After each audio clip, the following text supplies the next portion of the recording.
Uno, dos, uno, dos. Bueno. Muchas gracias, hermano Jesús, por esa hermosa oración. Aprecio mucho. Y también quiero dar gracias, ¿verdad?, a todos como iglesia por maravilloso recibimiento, el amor, el cariño, el afecto que nos han mostrado todos estos días. ¿Verdad que significa todo para nosotros? Y en esta noche vamos a continuar con este seminario tan importante sobre la familia, sobre la perspectiva espiritual que debemos tener como familia. Hasta ahora hemos visto que debemos enseñarle a nuestros hijos cómo orar, ¿verdad? A orar. Y vimos lo que implicaba eso, tener una relación estrecha con Dios. Vimos también que debemos enseñarle a nuestros hijos la palabra de Dios. Y eso también involucra una estrecha relación con Dios. Y es que en estos dos aspectos tienen mucho que ver con lo que vamos a ver en esta noche. El tema de esta noche es enséñanos el cielo. ¿Cómo le enseñamos el cielo a nuestros hijos? Es la pregunta. Bueno, como decía hace un momento, mucho tiene que ver los temas anteriores. Si le enseñamos a nuestros hijos a tener una relación íntima con Dios, a depender y confiar plenamente en Dios, a llevar una vida de adoración, estaremos enseñando el cielo. Si le enseñamos la palabra de Dios a nuestros hijos, también con el ejemplo y con la instrucción, estaremos enseñando a nuestros hijos el cielo. Hay un aspecto más que me gustaría que consideramos brevemente antes de entrar al tema, y es también darles un sentido completo de Dios, no solo con estos dos aspectos, sino también un tercero, y es la iglesia del Señor. Mateo 6:33 es un pasaje que conocemos muy bien. Dice: mas buscad primeramente el reino de Dios y su justicia, ¿verdad? Y todas estas cosas os serán añadidas. Mas buscad primeramente el reino de Dios. Si nosotros también con el ejemplo, con nuestra instrucción, priorizamos en la iglesia del Señor, pues le estaremos enseñando a nuestros hijos el cielo. No debemos, como decía el día de ayer, subestimar a nuestros hijos. Ellos prestan más atención de lo que podríamos pensar. Y tal vez pensamos, bueno, ¿qué sentido tendría o qué valor tendría llevar a un niño a la iglesia desde pequeñito? No entiende nada, no sabe lo que está pasando. Muchas veces no va a recordar gran parte de sus primeros años de vida. Bueno, eso es justamente a lo que me refiero de subestimar a nuestros hijos. Los hábitos que nosotros le implantemos a nuestros niños desde pequeños, de ir a la iglesia, de tener ese sentido de ir a la iglesia, ese sentido de comunión, les enseñará a ellos sobre el cielo. Recordemos que el reino de Dios tiene una esfera celestial y una esfera terrenal. La esfera terrenal pues incluye la iglesia, es parte del cielo, por eso también se le llama el reino de los cielos. Entonces, hermanos, desde este lado de la eternidad, la iglesia es ese pequeño cielo. Y al traer a nuestros hijos y animarlos, instarlos a venir y crecer en la iglesia, no es una obra en vano, no es un trabajo en vano. Y es algo que también debemos priorizar. Pero también priorizar con calidad. Debemos velar que nuestros niños pues cumplan también con sus responsabilidades en la iglesia, de prestar atención, ¿verdad? Ayudarlos a prestar atención, de asistir a sus clases bíblicas, de preguntarles e interactuar con ellos de esas clases bíblicas. Y todo eso va a tener una gran repercusión en el desarrollo de ellos y en la toma de decisiones. Y todo esto, hermanos, estos tres grandes elementos, tener una relación con Dios por medio de la oración, por medio de la palabra de Dios y por medio de la iglesia, el pueblo de Dios, les va a dar un sentido a ellos de Dios. Y esa es nuestra máxima prioridad, darles un sentido a nuestros hijos de Dios. una perspectiva espiritual de la vida. Y de esa manera, obviamente, va a ser una preparación para el destino final de la iglesia, que es el cielo. Todos los seres humanos fueron creados para una persona y un lugar. La persona es Cristo y el lugar es el cielo. Repito, todos los seres humanos fueron creados para una persona y un lugar.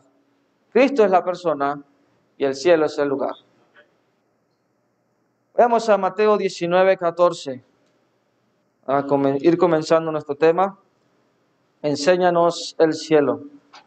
Mateo 19:14. En una ocasión le acercaron a Jesús varios niños. Los discípulos intentaron impedir que llegaran a él, pero él contestó: dejad a los niños venir a mí y no se lo impidáis, porque de los tales es el reino de los cielos. Dejad a los niños venir a mí, dijo el Señor. De los tales es el reino de los cielos. Mateo 19:14. ¿Qué principio encontramos en este versículo? Que todos debemos hacer lo que sea necesario para que los niños vayan a Jesús. Apliquemos esta realidad a nuestras vidas como padres. Dios nos ha confiado su gran tesoro. Y nosotros tenemos la responsabilidad de devolvérselos. Sí, los hijos son el tesoro de Dios, son la herencia de Dios. Vayamos al Salmo 127:3. Salmo 127:3. Dice este salmo: he aquí, herencia de Jehová son los hijos, cosa de estima el fruto del vientre. Está muy claro, ¿no? Nuestros hijos no son nuestros hijos. Usamos ese lenguaje acomodado, ¿no? Terrenal, y decimos nuestros hijos. Este es mi hijo, esta es mi hija, lo decimos. Pero bíblicamente, en última instancia, no son nuestros hijos. Son los hijos de Dios. Le pertenecen a Dios. Se nos han confiado. Y como padres tenemos el deber de devolvérselos. Se nos ha confiado esas almas preciosas para que las cuidemos, las valoremos y se las entreguemos nuevamente a Dios. Así que el cielo ha declarado su voluntad al respecto y nosotros debemos obedecerla. Su deseo es que nosotros, padres, fijemos nuestro corazón en el cielo y que tanto en palabra como en ejemplo le enseñemos a nuestros hijos a hacer lo mismo. De esa manera vamos a cumplir ese llamado de Jesús en Mateo 19:14. Dejad a los niños venir a mí, porque de los tales es el reino de los cielos. Esto lo leemos también en Colosenses 3:1 y 2. Colosenses 3:1 y 2. Si pues habéis resucitado con Cristo, buscad las cosas de arriba, donde está Cristo, sentado a la diestra de Dios. Luego dice: poned la mira en las cosas de arriba y no en las de la tierra. Si nosotros hacemos eso, de nuevo, con el ejemplo, con la instrucción, pues nuestros niños van a hacer lo mismo. La pregunta entonces, ¿cómo lo hacemos? ¿Cómo hacemos eso? ¿Cómo le enseñamos a nuestros hijos sobre el cielo? Bueno, primero debemos conocer qué es el cielo, según las páginas del Nuevo Testamento, y luego utilizar la imaginación. Luego utilizar la imaginación para describirles cada una de las características del cielo, ¿verdad? Dependiendo de la edad de nuestros niños, así mismo van a ser las palabras que utilizaremos, las ilustraciones que utilizaremos, los ejemplos que utilizaremos. Por supuesto que la realidad del cielo es algo demasiado complejo. En la Iglesia de Cristo en Sierra Ventana, y esto sirva de aclaración también, estuve dando un tema bastante similar al que vamos a ver esta noche. Y algunos de nuestros hermanos aquí ya lo escucharon, así que les voy a pedir mucha paciencia, porque van a escuchar probablemente el 90% de nuevo de esa información. Pero bueno, nos sirve de repaso, ¿ah? Sí, y le hacemos preguntas al final, dice el hermano Asael. Ok.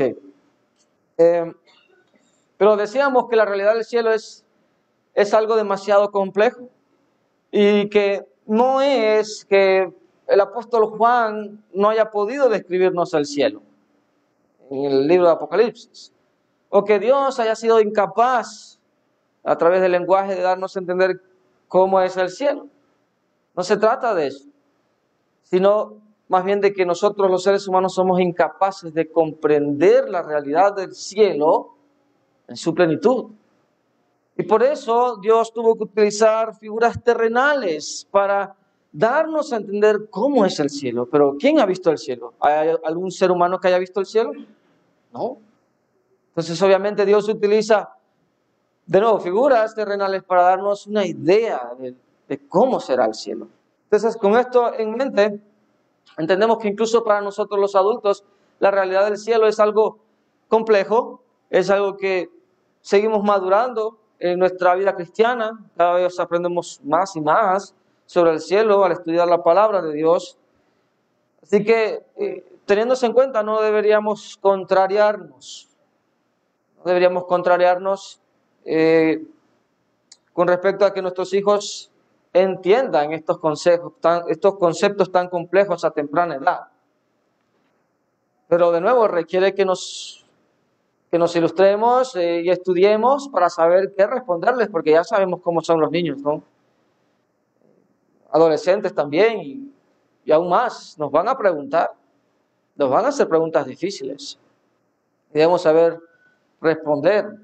Y al igual que nosotros, ellos también a medida que crezcan en la fe irán asimilando pues todas estas cosas. Así que lo que sí debemos ocuparnos, hermanos, es de que ellos conozcan que hay un lugar llamado el cielo. Eso sí nos debemos ocupar constantemente, aunque no tengamos todas las respuestas sobre el cielo. Porque el cielo es nuestra meta y nuestro hogar final. Muy bien, dicho esto entonces, vamos a estudiar lo que dice la palabra de Dios sobre el cielo, ¿no? Hay varias características, varios aspectos que el Nuevo Testamento nos muestra sobre el cielo. Y vamos a ver en 2 sesiones 7 aspectos que encontramos en el Nuevo Testamento. En lo que nos dé el tiempo, probablemente en esta sesión vamos a ver 3, los primeros 3 al menos. Y de nuevo, hay que usar mucho la imaginación para explicarle estas cosas a nuestros hijos. En primer lugar, hermanos, el cielo es el lugar donde mora Dios. El Nuevo Testamento nos describe que el cielo es el lugar donde mora Dios. Y esto es muy interesante porque en muchos pasajes de la Biblia encontramos que el espacio-tiempo no pueden contener a Dios. El espacio-tiempo no puede contener a Dios. Entonces, ¿existe un lugar que pueda contener a Dios? Esto ya va más allá de las proporciones humanas. Dios es eterno. Dios es un ser espiritual, eterno. ¿Existe algún lugar que lo pueda contener? Salomón también se hizo esta pregunta en 1 de Reyes 8:27. Luego de construir el templo, estaba en ese proceso de dedicarlo, se hizo la siguiente pregunta: ¿es verdad que Dios morará sobre la tierra? He aquí que los cielos de los cielos, no te pueden contener. ¿Cuánto menos esta casa, el templo que yo he edificado? ¿No? Y hay otros pasajes también que nos muestran esto. Por ejemplo, Isaías 66:1. Jehová dijo así: el cielo es mi trono y la tierra estrado de mis pies. Pensemos en esto por un momento, porque aquí se nos está dando una idea, de nuevo, figurativa. El cielo que conocemos nosotros, dice el texto, es el trono de Dios. Y la tierra, estrado de sus pies. ¿A dónde reposan sus pies? Obviamente, es una imagen absurda si la tomamos literalmente. Pero el punto es, no hay un lugar físico que pueda contener a Dios. Y es lo que dice el resto del texto. ¿Dónde está la casa que me habréis de edificar? ¿Y dónde el lugar de mi reposo? Isaías 66:1. También Pablo en Hechos 17 nos dice que el Señor no habita en templos hechos por manos humanas. De nuevo, Dios no puede ser contenido en un lugar físico. Y aún así, también tenemos que aclarar a nuestros hijos. Hay grupos religiosos que dicen que Dios va a morar en la tierra, que esta tierra va a ser renovada, que Dios va a morar en la tierra. Vemos claramente que el lugar físico no puede contener la presencia de Dios. Así que, ¿existe un lugar que pueda contener a Dios? Por supuesto que sí, es el cielo, donde está el trono alto y sublime de Dios. Salmo 11:4 dice: Jehová está en su santo templo, Jehová tiene en el cielo su trono. Sus ojos ven, sus párpados examinan a los hijos de los hombres. El salmista dice que el cielo es la morada de Dios, no los cielos, de los que hablaba Salomón.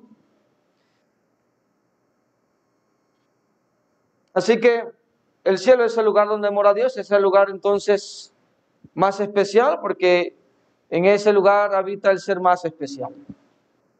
Ahora, si el cielo es el lugar más especial, porque en él habita el ser más especial, y él le prometió a la iglesia que ese va a ser su destino, entonces eso hace a la iglesia el pueblo más especial.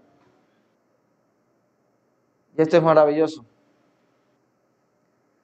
La iglesia es el pueblo más especial. Primera de Pedro 2:9 nos confirma esto. La iglesia aquí es descrita como un linaje escogido, real sacerdocio, nación santa, pueblo adquirido. Y lo que lo hace aún más especial es ese amor eterno de Dios. Porque su deseo es que los salvos, la iglesia, permanezca con Él en el cielo. Y eso es lo que leemos en Apocalipsis 21:3. Apocalipsis 21:3. Y oí una gran voz del cielo que decía: He aquí el tabernáculo de Dios con los hombres. Esa palabra tabernáculo también se puede traducir como morada. Podríamos leer: He aquí la morada de Dios con los hombres. Y Él morará con ellos y ellos serán su pueblo. Y Dios mismo estará con ellos como su Dios. Entonces, hablamos del lugar donde mora Dios, es el lugar donde habita el ser más especial y donde habitará el pueblo más especial. Y esto es algo maravilloso.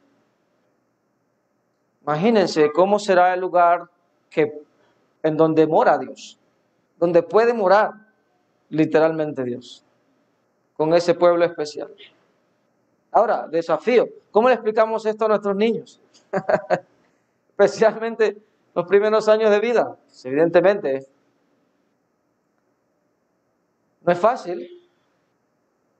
Nuestro tema se llama Enséñanos sobre el cielo. Es lo que realmente necesitan nuestros niños. ¿Cómo le explicamos esto a nuestros niños? Bueno, aquí una idea, algunas sugerencias. Especialmente a los niños que ya hablan, que ya preguntan, 2, 3, 4 añitos, podemos explicarles, ¿no? De que pues todos tenemos una casa, ¿no? Podemos decirle, así como tú tienes una casa en donde vives, pues Dios también tiene una casa. donde él vive. Solo que su casa no está aquí en la tierra, sino que está en el cielo, en el lugar más maravilloso. Y él desea que vivamos con él en su casa, ¿no? Que es el cielo. Y como Dios es el ser más maravilloso que existe, su casa es el lugar más maravilloso que pudiera existir. Ya eso les da un sentido, ¿no? De nuevo, terrenal de lo que podría ser la morada de Dios o la casa de Dios. Esta es una sugerencia, obviamente, pero podemos utilizar nuestra imaginación para explicarles aún más estas cosas a nuestros niños. Pero comenzamos con esta gran característica. El cielo es el lugar donde mora Dios. En segundo lugar, veamos que el cielo es un lugar fascinantemente real. El cielo es un lugar fascinantemente real. No va a ser muy tarde cuando nuestros niños empiecen a tener acceso a la educación secular y van a ser invadidos con información secular, es decir, no religiosa, incluso antirreligiosa. Y filosofías como el materialismo y el naturalismo van a ser plantadas en el corazón de ellos y tenemos que estar muy atentos a estas cosas. Estar siempre plantándoles la verdad, enseñándoles la verdad sobre la vida, para que cuando reciban esta información pues sepan cómo sobrellevarla. ¿Por qué? Porque el materialismo y el naturalismo siempre buscan explicar todo de manera científica. Y si algo no se puede estudiar, observar, palpar, evaluar, analizar, pues no existe. Y el cielo es una de ellas. El mundo secular enfatiza mucho el hecho de que el cielo simplemente es una idea fantasiosa de gente religiosa y que no existe. El cielo no es real. Entonces, eso obviamente contrasta radicalmente con lo que nos enseña Dios en su palabra, que el cielo es real. Y por esa razón nosotros como padres debemos enseñarle a nuestros hijos desde muy temprana edad, desde muy pequeñitos, y reafirmar esa verdad a lo largo de que ellos crezcan, que el cielo es una realidad, que Dios ha puesto algo en ellos que desea ese lugar. Vamos a Eclesiastés 3:11, por favor. Eclesiastés 3:11. Dice el escritor: todo lo hizo hermoso en su tiempo y ha puesto eternidad en el corazón de ellos, sin que alcance el hombre a entender la obra que ha hecho Dios desde el principio hasta el fin. Prestemos atención a la primera parte. Dice que Dios ha puesto eternidad en el corazón del hombre. Por esa razón el hombre busca lo espiritual, busca más allá de lo material. La historia humana nos confirma esto. Por eso es que existen tantas religiones. Es una expresión de la eternidad que hay en los hombres. Ese deseo por lo espiritual, ese deseo por lo que trasciende lo material. Y obvio, esto lo ridiculizan los escépticos, ateos, gnósticos y demás, diciendo, bueno, estas son invenciones humanas. Pero no es así. La Biblia nos responde: todos los seres humanos tienen un espíritu, y ese espíritu tiene sed de Dios, como dice el Salmo. Ellos, obviamente, entretenidos, distraídos por las maquinaciones del enemigo, no se dan cuenta de esta realidad. Pero si intentan llenar ese vacío, ese deseo, pero con cosas materiales. Y por eso siguen vacíos y vacíos. Por eso tenemos muchas personas escépticas o antirreligiosas en el mundo que lo tienen todo, son millonarios. Ya escuchamos luego en las noticias que viven deprimidos, con ansiedad o sin realización en la vida, porque simplemente no han llenado su espíritu de Dios, en este caso de Cristo, que lo es todo. Entonces debemos enseñarle estas cosas a nuestros niños. Y cuando cuestionen estas cosas, pues ayudarles a responder apropiadamente. Eclesiastés 3:11 es un gran comienzo para explicarles. Decirle, hijo, hija, dentro de ti hay un ser espiritual que necesita de Dios y que solo puede llenarlo Dios. El cielo es un lugar fascinantemente real. Y por supuesto que los escépticos describen el cielo de las peores maneras habidas y por haber, como un lugar poco atractivo. Muchas personas piensan que el cielo es el lugar más aburrido que existe en la vida, que el hombre se haya podido imaginar.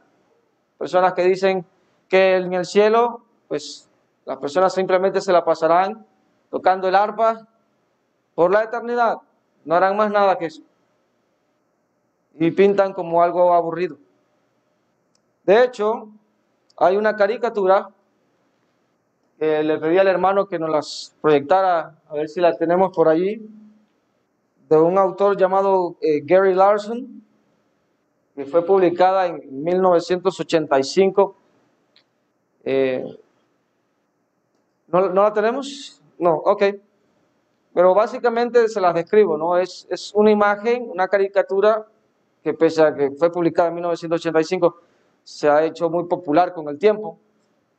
Y aparece una persona sentado en una nube, ¿verdad? Representando que está en el cielo, ¿verdad? Entró al cielo, pero está sentado en una nube, básicamente muy, muy aburrido, porque no tiene nada que hacer, y luego un pensamiento arriba de su cabeza dice, ojalá hubiera traído una revista, ¿no? Para entretenerme, porque es una eterna aburrición. Pero la realidad es otra. El cielo es el lugar es más fascinante, porque ¿por quién está en el cielo? ¿Quiénes estarán en el cielo? ¿Y qué habrá en el cielo? Y Apocalipsis 21:7 nos muestra esta realidad. Apocalipsis 21:7 dice, el que venciere heredará todas las cosas, y yo seré su Dios, y él será mi hijo. Ahí la tenemos, ¿no? Entonces, esto es lo clásico, ¿no? Que muestra el escepticismo, el ateísmo, pues la Biblia muestra otra cara. Apocalipsis 21:7, como decía, es el lugar donde habrán todas las cosas buenas, donde estará Dios y donde estará su pueblo, la iglesia. Ya eso lo hace el lugar más fascinante, más real, más atractivo de todos. Ahora, ¿cómo le explicamos esto a nuestros niños? ¿Cómo le explicamos a nuestros niños que existe un lugar llamado el cielo y que es fascinantemente real? Esto es una tarea difícil, ¿no? Bueno, a mí se me ocurrió una idea, espero que les sea de ayuda. Por ejemplo, nuestros niños, al menos en general, creo que todos los papás, y si no los papás, sino familiares o tal vez hermanos en la fe, tenemos la costumbre de siempre regalarle a los niños libros para niños, ¿no? Algunos tal vez son cuentos, algunos tal vez son descripciones ficticias de lugares maravillosos, llenos de vida, llenos de color, ¿no? Bueno, en esas conversaciones con esos niños podemos decirles, ¿recuerdas los lugares fantásticos de tus libros? ¿Recuerdas haberme preguntado dónde están esos lugares? ¿Recuerdas que te mencioné que esos lugares no existen? ¿Que solamente existen en los libros? Bueno, hay un lugar mejor.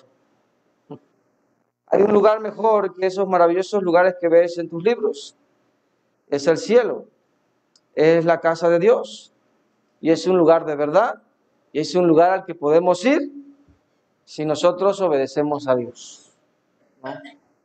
Y eso ya obviamente le da una imagen a nuestros niños que va a durar por mucho tiempo. Porque así somos bastante visuales. Podemos simpatizar con esa realidad. Muchas veces desde niños vemos una imagen y relacionamos eso con algo más, ¿no? Y desde hasta que nosotros somos adultos recordamos, ¿no? Yo tenía una imagen de que esto era así.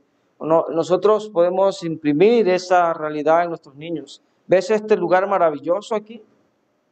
O tal vez cuando vamos a un parque y vemos las montañas, el río, un lugar hermosísimo. Bueno, hay un lugar mucho más hermoso al que podemos ir, conocer, lugar donde está Dios. Así que hay un lugar más hermoso, más emocionante, que lo más hermoso que podamos ver en este mundo. Nada se le compara al cielo, porque es increíblemente fascinante. Muy bien, en estos últimos minutos vamos a ver el tercer aspecto. El cielo es el lugar de los redimidos. El cielo es el lugar de los redimidos.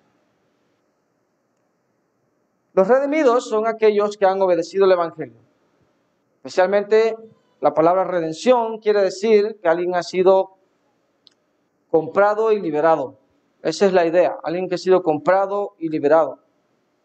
Y eso lo vemos en Romanos 6, 17 y 18. Romanos 6, 17 y 18 dice, pero gracias a Dios que aunque eras esclavo del pecado, habéis obedecido de corazón aquella forma de doctrina a la cual fuisteis entregados y libertados del pecado, vinisteis a ser siervos de la justicia. La redención es el proceso por el cual nosotros cristianos hemos pasado. Fuimos esclavos del pecado, pero el Señor nos compró con su sangre y al obedecer el Evangelio fuimos librados de esa esclavitud para servir a Dios. Y en la Escritura nosotros leemos que el cielo es el lugar de los redimidos. Los redimidos son aquellos que son salvos, aquí y ahora. Los que habiendo oído el Evangelio lo creyeron, se arrepintieron, confesaron a Jesús como al Hijo de Dios y fueron bautizados para el perdón de sus pecados. Y son aquellos que también permanecen fieles a Él.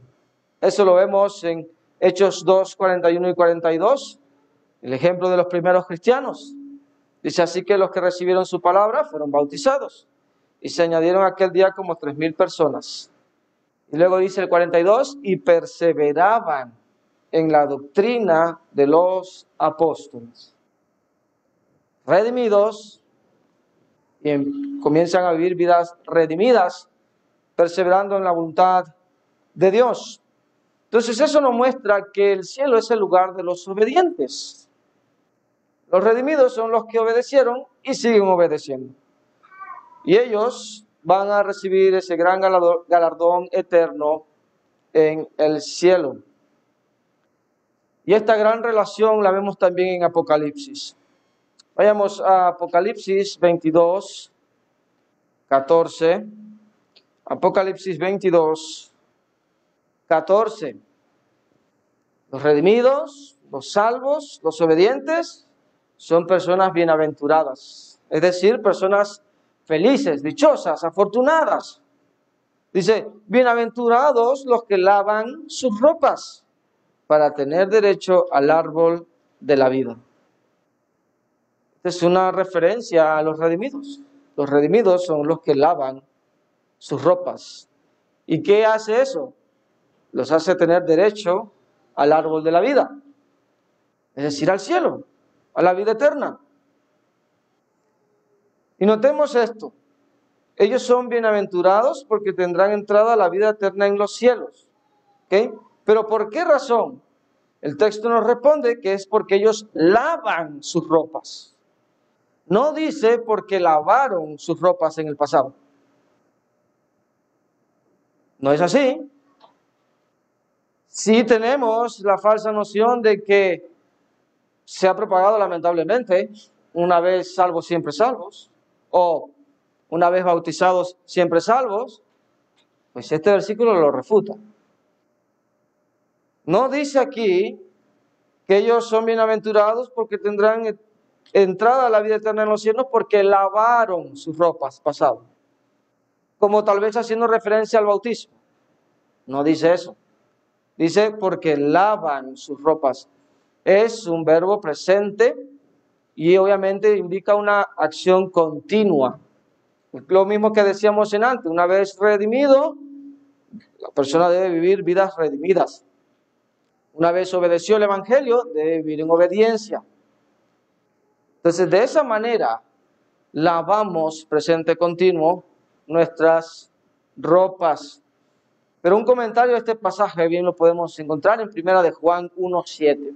Primera de Juan 1:7. El mismo apóstol Juan, su primera carta, nos da un comentario a este principio que encontramos en Apocalipsis 22:14.